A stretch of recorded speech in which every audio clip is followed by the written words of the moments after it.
Terus kalau misalnya adik-adik yang lain nih lagi lewat hutan atau misalnya kayak tadi lewat jembatan gitu, kamu suka bantuin tolong nggak misalnya ada yang jatuh atau apa gitu? Saya kayak sekarang berubah di sini. Makanya saya ingat bingung. Itu. Iya, iya, iya.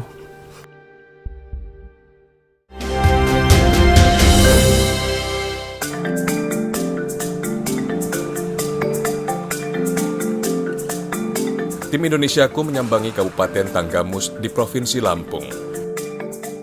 Dari Pelabuhan Kota Agung, kami menaiki sampan. Namun perjalanan kami dengan sampan hanya berlangsung beberapa menit. Kita harus naik perahu sampan ini untuk menuju ke kapal karena biasanya memang warga estafet barang ke kapal besar, kemudian menuju ke desa Tirom, nantinya akan estafet lagi barang menggunakan sampan kecil. Sebenarnya tidak praktis, namun kondisi perairan di pesisir memaksa kami untuk menempuhnya dengan cara seperti ini. Transportasi utama di wilayah ini adalah perahu motor. Kapasitasnya mencapai 100 orang, disertai barang bawaan berukuran besar seperti sepeda motor hingga hewan ternak. Setiap penumpang dikenakan biaya 40 hingga 60 ribu rupiah. Jika membawa barang bawaan, maka akan dikenakan tarif 5 sampai 10 ribu rupiah per kilogram. Perahu motor dapat dikatakan sebagai transportasi andalan warga. Setiap harinya ada banyak anak sekolah dan pekerja kantoran yang bergantung pada keberangkatan perahu motor. Tetapi tidak jarang, perahu motor ini mogok di tengah lautan. Hanya ada 2 armada perahu motor, itu pun digunakan setiap hari. Sehingga tidak heran jika mesinnya rusak, maka warga harus menunggu perbaikannya selama berhari-hari tanpa bisa kemana-mana.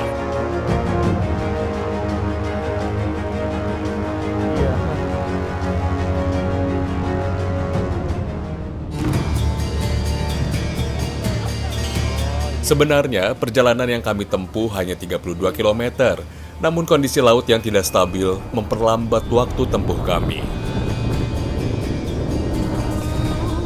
Warga punya pilihan untuk menempuh jalur darat karena desa-desa di Kecamatan Pematang tidak terpisah daratan dengan Kota Agung. Namun jalurnya harus mengitari pulau dan kondisinya rusak parah. Ibu pernah kehujanan terus badai gitu di jalan? Ya udahlah, sering. Iya. Iya. Terus gimana itu suasananya kalau kayak gitu? Doa aja lah. Tapi nggak apa-apa, nggak kapal. Nggak apa-apa kapalnya. Hujan badai, kadang yang nangis, takutan gitu. Setelah melalui perjalanan hampir 3 jam, akhirnya kami tiba di desa tujuan. Tidak adanya dermaga di pesisir pantai wilayah desa membuat kami harus kembali estafet memindahkan barang-barang. Tidak jarang, beberapa barang bawaan warga akhirnya jatuh ke laut.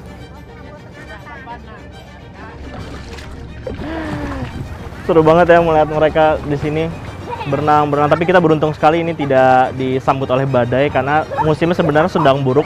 Nelayan juga banyak yang berhenti, tapi kita hanya disambut oleh gerimis-gerimis kecil aja.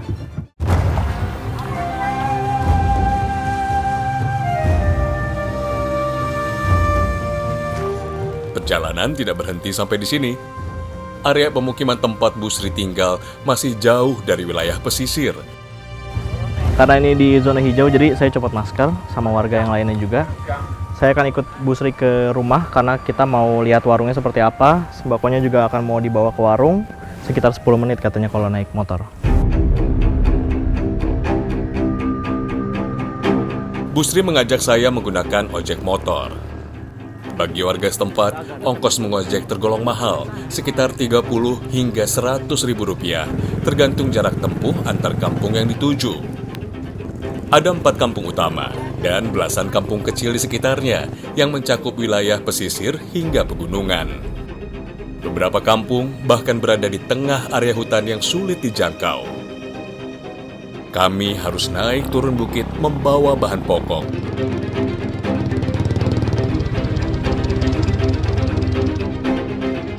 Jalur yang kami lalui juga licin dan terjal.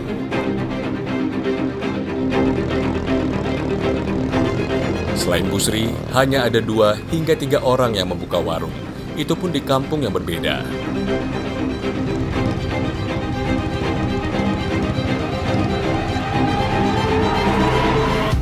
bawa masuk ke dalam. Ya udah sini masuk. Iya, sini. Di jalan. Sebagai pemilik warung yang menyediakan bahan pokok bagi masyarakat setempat, Bu Sri harus keluar masuk desa setidaknya 1 sampai 2 kali dalam sepekan. Resikonya tidak hanya soal besarnya modal yang harus dimiliki, tetapi juga waktu, tenaga, serta resiko celaka dan bahaya dalam perjalanan. Paling ibu jalan gitu. Kadang-kadang malam maghrib masih di jalan, mana nggak bawa baterai. Kadang nangis sambil jalan itu.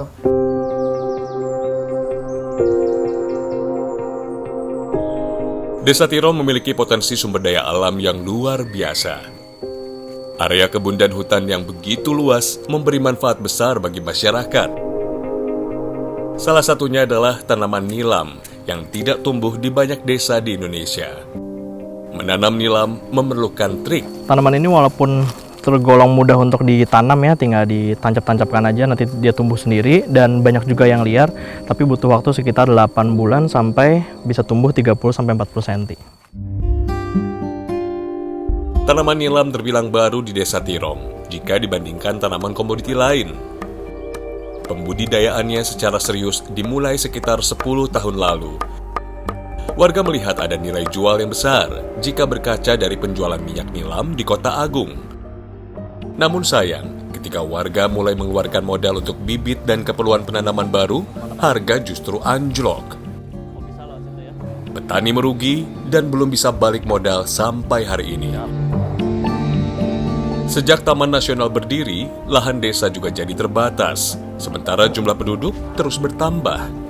Sampai saat ini warga masih berharap ada tambahan lahan Taman Nasional yang dibebaskan agar bisa dimanfaatkan oleh warga untuk menanam tanaman produktif dan bisa menghasilkan uang. Semenjak itu warga tidak bisa masuk. Nggak bisa, makanya kalau seperti saya ini Pak, saya kayak sekarang berubah di sini. Makanya saya ini kan bingung. Itu. Iya. Tapi berarti Bapak masih nunggu proses ini, Iya tanahnya Pak, ya dibuka. betul, alat ini saya amanin Pak. Ini aja dapat tangan ini Pak. Alat ini saya bayar saya cicil gitu.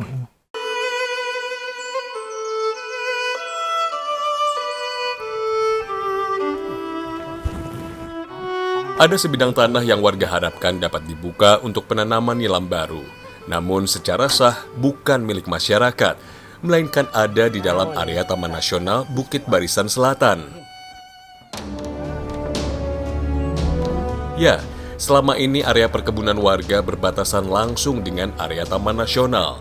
Bahkan beberapa kali warga saling silang pendapat tentang kepemilikan area kebun mereka. Ya kalau saya ini mah nunggu Pak, nunggu proses yang tanah yang di dalam itu. Taman Nasional. Iya. Itu kan termasuk lahan tidur lah Pak, yang udah rusak berapa kilo itu. Dulu kan udah dimanfaatin sama rakyat itu. Oh, dulu sempat warga garap Sempat itu. dimanfaatin, udah sampai dimanfaatin tanah. Karena gunjang ganjing itu tadi lah Pak ya. Jadi ditutup lagi buat warga. Tapi sekarang warga juga masih berharap itu bisa dipakai. Masih sangat mengharap. Memang itulah wadah rakyat. Lahan itulah Pak. Bukan mau milikin tanah, mau numpang menanam. Iya, yang jelas kalau petani itu Pak. Data Kementerian Pertanian tahun 2002 menyebutkan bahwa harga minyak nilam dari Indonesia di pasaran dunia mencapai Rp700.000 per liter. Namun jangan bayangkan harga setinggi itu yang diterima oleh petani. Sejak harga minyak nilam anjlok 3 tahun lalu di Kota Agung, harga yang diterima petani hanya sekitar Rp200.000 per liter. Itu pun tidak semua pengepul berani datang ke Desa Tirom, lantaran sulitnya akses transportasi. Sekali menyuling dalam sepekan, Gunari mampu menghasilkan 6 hingga 8 botol minyak nilam. Tetapi di musim hujan, jumlah produksi minyak nilam bisa menurun drastis karena daun yang dipetik basah dan sulit diuapkan.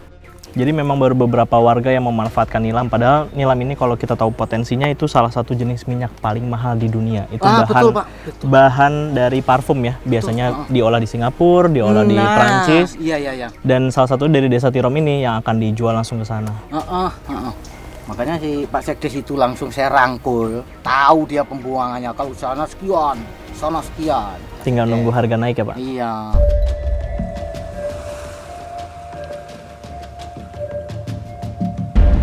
Area pesisir Desa Tirom berada di kawasan Teluk Semangka.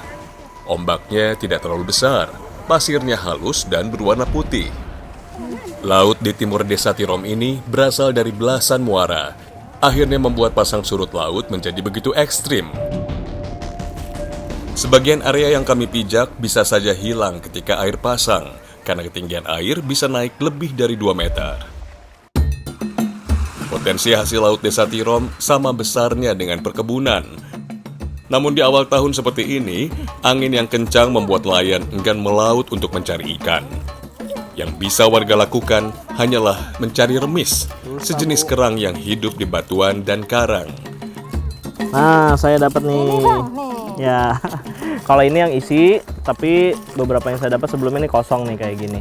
Jadi ibu-ibu di sini sudah cukup lama nggak ngambil. Jadi kalau dapat bisa sekalian besar atau kosong kayak gini karena sudah dimakan. Remis banyak ditemukan di sungai, muara, dan area laut dekat muara. Mencarinya susah-susah gampang karena remis bersembunyi di balik pasir dan batu.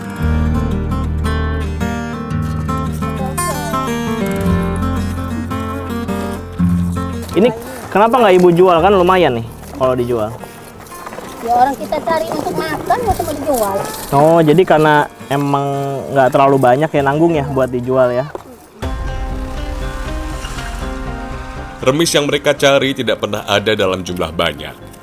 Warga hanya bisa mencari 2-3 kg per hari karena waktu yang terbatas. Pasang surut air laut membuat mereka harus waspada agar bisa menemukan jalur untuk jalan pulang. Selama ini, warga tidak pernah mengolah remis selain dimasak menjadi sayur. Itu pun karena terbiasa memanfaatkan remis sebagai lauk sehari-hari.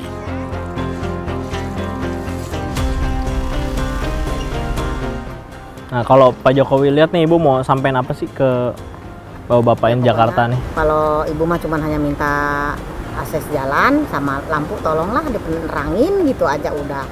Cuman itu aja ibu mah, biar anak cucu ibu juga nanti kan bisa enak, nggak beli aki terus gitu. Besar harapan warga agar pemerintah pusat memperhatikan desa mereka. Meski entah sampai kapan, harapan untuk sejahtera terus ada dalam benak warga. Nih Mas ya, minta penerangan, jalan bagus. Kamar anak saya jalan kemana-mana biar enak. Walaupun nggak punya motor, jalan kaki kan enak, nggak kesulitan gitu Mas.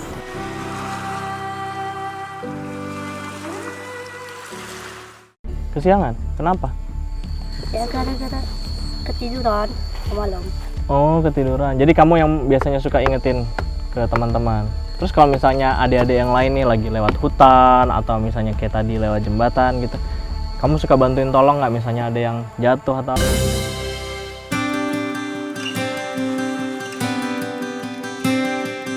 Sama seperti orang tua mereka, generasi penerus Desa Tirom masih mengalami banyak kendala, utamanya dalam mengenyam pendidikan. Untuk dapat sampai ke sekolah, perjalanan yang harus mereka tempuh begitu jauh.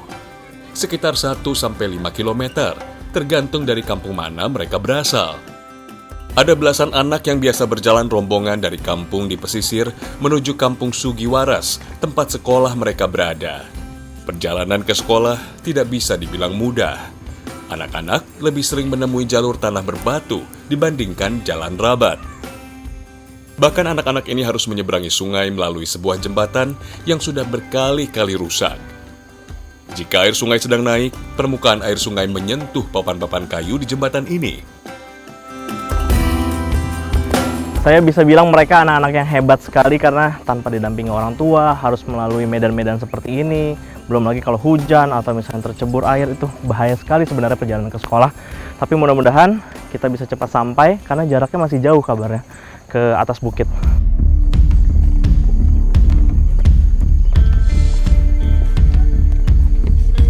Kakak-kakak yang lebih besar biasanya berada di barisan paling depan, saling menjaga kawannya. Bahaya bisa saja terjadi karena mereka berjalan melintasi kebun dan area hutan. Dimas biasa mengajak adik-adik yang lebih kecil untuk berjalan bersamanya menuju ke sekolah. Kalau Dimas tidak datang ke rumah, biasanya ada saja alasan anak-anak ini untuk membolos. Kesiangan? Kenapa? Ya gara-gara ketiduran malam. Oh, ketiduran. Jadi kamu yang biasanya suka ingetin ke teman-teman. Terus kalau misalnya adik-adik yang lain nih lagi lewat hutan atau misalnya kayak tadi lewat jembatan gitu, kamu suka bantuin tolong nggak misalnya ada yang jatuh atau apa gitu? Iya. Oh. Pernah nggak kamu kehujanan di jalan? Pernah. Pernah. Itu kamu bawa payung? Enggak. Nggak bawa payung? Berarti gimana caranya ngelindungin diri? Ya biasanya mah kalau ada rumah orang mampir kita. Oh. Kalau di kebun nggak ada rumah? Ya labas aja. Lari aja terus ke sekolah? Jika tekad tidak kuat, tentu anak-anak bolos sekolah. Tetapi mereka memilih untuk tetap melanjutkan perjalanan demi mendapatkan pelajaran. Ada 3 ruang kelas yang belum memenuhi standar kelayakan bangunan sekolah. Selain membutuhkan anggaran untuk pembangunan ruang kelas dan fasilitas pendukung belajar, SD Negeri 2 Tirom juga masih membutuhkan tenaga pengajar. Sebagian besar tenaga pendidik di sini masih honorer. Sekolah juga masih mencari guru untuk mengajar mata pelajaran secara spesifik. Guru-guru paham bahwa ada banyak sekali ketertinggalan yang harus mereka kejar. Tidak hanya soal sarana dan sumber daya manusia, tetapi juga infrastruktur desa yang belum memadai. Apalagi pas hujan ya Pak ya, karena ini kondisi jalannya seperti ini, jadi kebanyakan juga ada yang kehujanan di jalan, pulang lagi telat.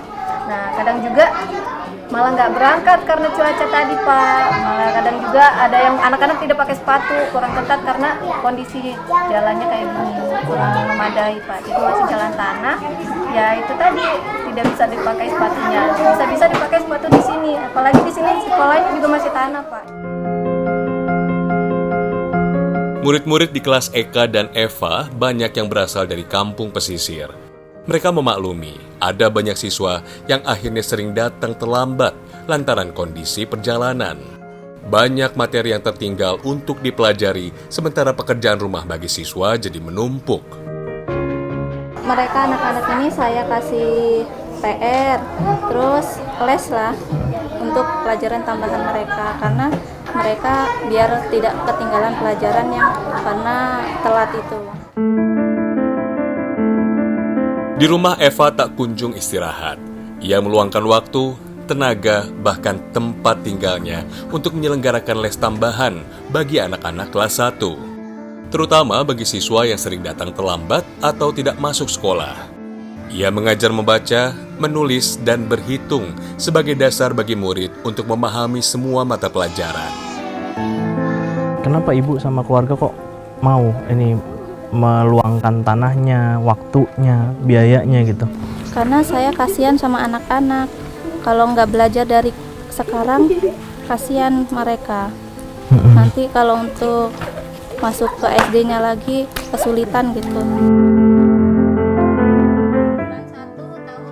Keprihatinan ini dimulai karena ada banyak anak sekolah dasar yang belum mengenal huruf dan angka akibat taraf pendidikan orang tua di Desa Tirom yang masih rendah.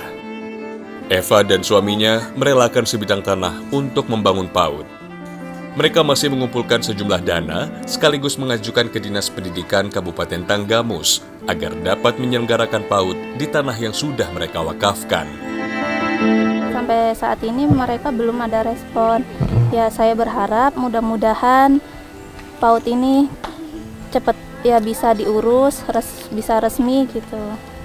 Soalnya untuk tahun yang akan datang ini kan kita harus mengeluarkan piagam PAUD.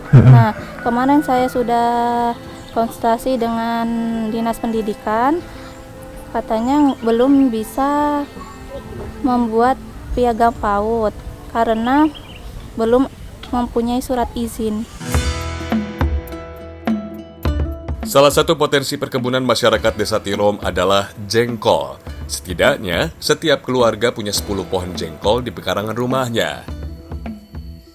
Warga belum seluruhnya dapat menanam jengkol di area perkebunan lantaran terbatasnya lahan. Ruang gerak warga hanya sebatas kebun warisan yang sudah ada sejak zaman orang tua mereka dulu. Kebun milik warga juga berbatasan langsung dengan Taman Nasional, sehingga masyarakat tidak bisa begitu saja membuka lahan. Sejak tahun 1990, Taman Nasional Bukit Barisan Selatan sudah mendirikan batas-batas kawasan.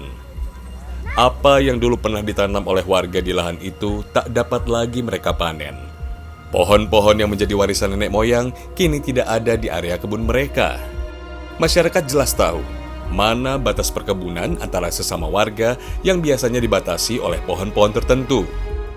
Namun sejak Taman Nasional hadir 30 tahun lalu, ada satu tanda batas lagi yang harus mereka kenali, yaitu patok batas antara Taman Nasional dan tanah Desa Tirom. Ditandai dengan cagak semen berukuran 1 meter. Jika tidak diberitahu oleh warga, saya bahkan tidak dapat mengenali bahwa ini adalah patok Taman Nasional. Jarak antar patok biasanya sekitar 100 hingga 500 meter. Warga suka ngapalin nggak pohon apa, batas kebunnya, batas Taman Nasional tuh pohon-pohon apa gitu? Itu albasiah di situ, di atas ada patok juga satu lagi.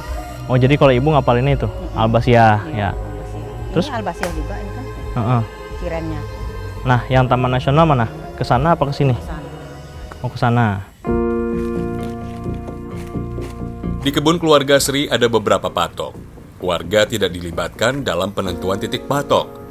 Berdasarkan aturan Taman Nasional dari Kementerian Lingkungan Hidup dan Kehutanan Republik Indonesia, penentuan titik patok dan batas-batasnya ditentukan oleh Balai Pemantapan Kawasan Hutan atau BPKH. Kalau kita lihat sekilas mungkin kita nggak akan sadar kalau ini merupakan patok Taman Nasional karena tidak ada tulisannya Taman Nasional ataupun nomor-nomor patoknya seperti yang Taman Nasional lain misalnya. Tapi warga memang sudah tahu betul dan sudah mendapatkan sosialisasi bahwa kebun mana dan juga area mana yang masuk ke Taman Nasional dan tidak gitu. Sekretaris Desa Tirom mengajak saya melihat lebih dekat batas-batas area Taman Nasional dengan wilayah desa mereka. Pelang himbauan dan aturan hukum dari Taman Nasional Bukit Barisan Selatan terdapat di beberapa titik. Batas-batas inilah yang menjadi penyulut panas dingin hubungan masyarakat Desa Tirom dengan pihak Taman Nasional Bukit Barisan Selatan.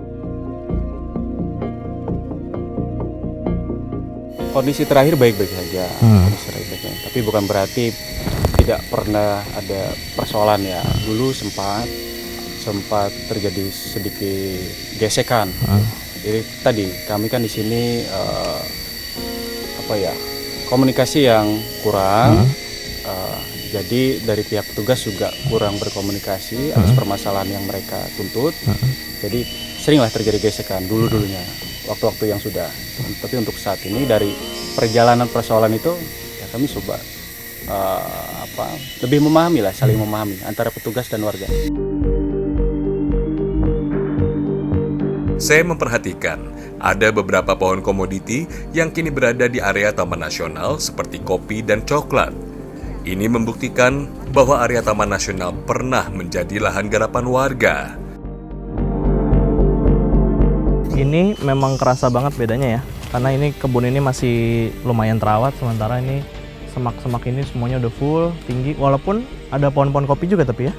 Iya, karena ya tadi yang saya bilang, sebelumnya ini masih jadi garapan warga.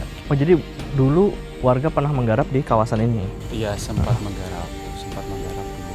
Kan bisa dilihat dari kopinya, masih ada sisa tanaman kopi.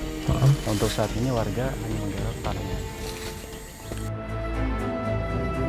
Dalam konfirmasi dengan Kepala Balai Besar Taman Nasional Bukit Barisan Selatan, mereka menyebutkan bahwa ada banyak pihak yang terlibat dalam penentuan titik patok, tidak semata-mata ditentukan oleh Taman Nasional saja. Perlu kami sampaikan bahwa tata batas kawasan hutan, khususnya Taman Nasional Bukit Barisan Selatan atau TNBBS, itu dilakukan oleh Balai Pemanfaatan Kawasan Hutan atau BPKH Wilayah Lampung. Ini sesuai dengan Permen LHK nomor 93 tahun 2016, di mana kepala tata batas dilakukan oleh kepala BPKH setempat yang beranggotakan Dinas Kehutanan Provinsi, Kantor Badan Pertanahan, lalu ada camat, lalu ada juga Bapeda Kabupaten Kota, dan bagian pemerintahan daerah Kabupaten Kota setempat.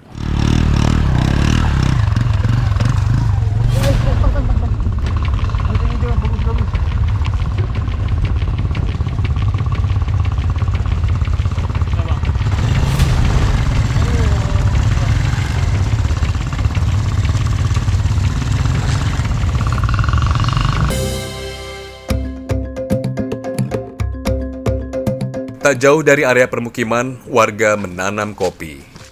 Sejak Indonesia merdeka, desa-desa di Kecamatan Pematang Sawah mulai menanam tanaman kopi. Hasilnya lumayan. Dalam sekali panen, setiap keluarga bisa mendapatkan 10 karung biji kopi. Tetapi letak geografis desa mereka yang berada di kawasan teluk membuat cuaca dapat berganti cepat akibat pergerakan angin yang lebih kencang. Ya, maksudnya kadang kalau dari kopi ini kebanyakannya ya dari kalau musim kemarau gitu Pak. Tapi kalau musim hujan stabil ya tapi juga buahnya gitu. Kalau hamanya apa sih Bu, hamanya? Hamanya semut itu loh Pak, kendalanya kalau mutil. Semut ya, pasti kan banyak tuh. Iya. Terus apa lagi? Ya kalau di itu ya, semut sama luwak itu lah. Tapi, Luwak ya. Tapi jarang lah kalau luwak. Harga biji kopi yang sudah digiling dari desa Tirom saat ini berkisar antara 18 hingga 21 ribu rupiah. Harga ini cenderung lebih baik dibandingkan sebelumnya yang pernah mencapai titik terendah di harga 15 ribu rupiah. Sayangnya, harga ini tak bisa lagi merangkak naik. Masalah utamanya tentu ongkos pengepul yang begitu besar untuk mencapai desa Tirom. Meski selama ini tidak pernah gagal panen, warga harus bertahan dari hama yang berpotensi mengurangi jumlah panen biji kopi. Jadi kalau di sini hamanya bukan cuma semut, karena semut biasanya ada di sekitar-sekitar buahnya. Tapi para petani juga harus bersaing sama luwak, sama kelambit atau kelawar gitu, karena mereka memakan buah-buah kopinya.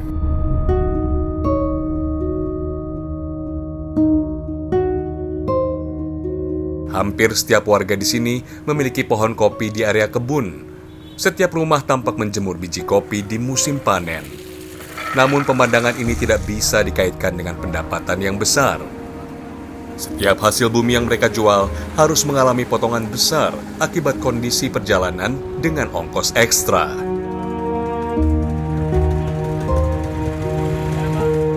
Jika kita tarik garis lurus, jarak dari Kota Agung ke Desa Tirom melalui jalur laut adalah 32 km. Sementara, jika melalui jalur darat, jarak itu bisa bertambah 2 kali lipat. Kondisi laut yang tidak bisa diprediksi kadang memaksa mereka harus keluar dari desa melalui area perbukitan. Jalannya masih berupa tanah karena tidak bisa dibangun dengan beton atau aspal.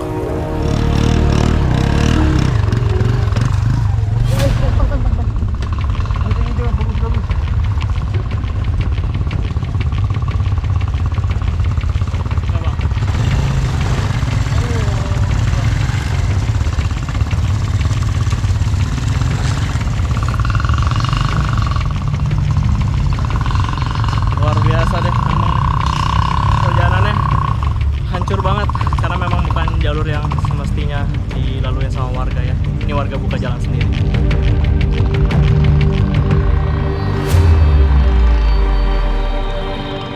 Perjalanan menjual kopi adalah sebuah perjuangan bagi para pengojek. Setiap barang yang dititipkan kepada mereka dikenakan biaya 3 hingga 5.000 rupiah per kilogram. Resiko perjalanan yang luar biasa berbahaya menjadi alasan utama mengapa ongkos begitu mahal. Nyaris 9 jam kami melalui perjalanan naik turun bukit hingga ke Kota Agung. Baik jalur darat maupun laut, sama-sama bukanlah pilihan yang baik untuk dijalani. Di Kota Agung, harga biji kopi yang telah digiling dibanderol sekitar Rp23.000. Jumlah ini hanya berbeda tipis. Pengepul dan para pengojek tidak bisa mengambil banyak untung. Lalu kapan masyarakat Desa Tirom bisa menikmati hasil jerih payah mereka dengan hasil yang sebanding? Sampai kapan wajah Desa Tirom terus muram akibat hidup dalam kondisi yang suram? Makasih Bang ya. Ya, sama-sama. Ya, makasih Bang.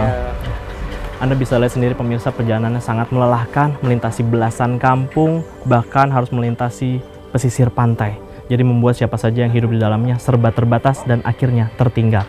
Demikian Indonesiaku. Sampai jumpa.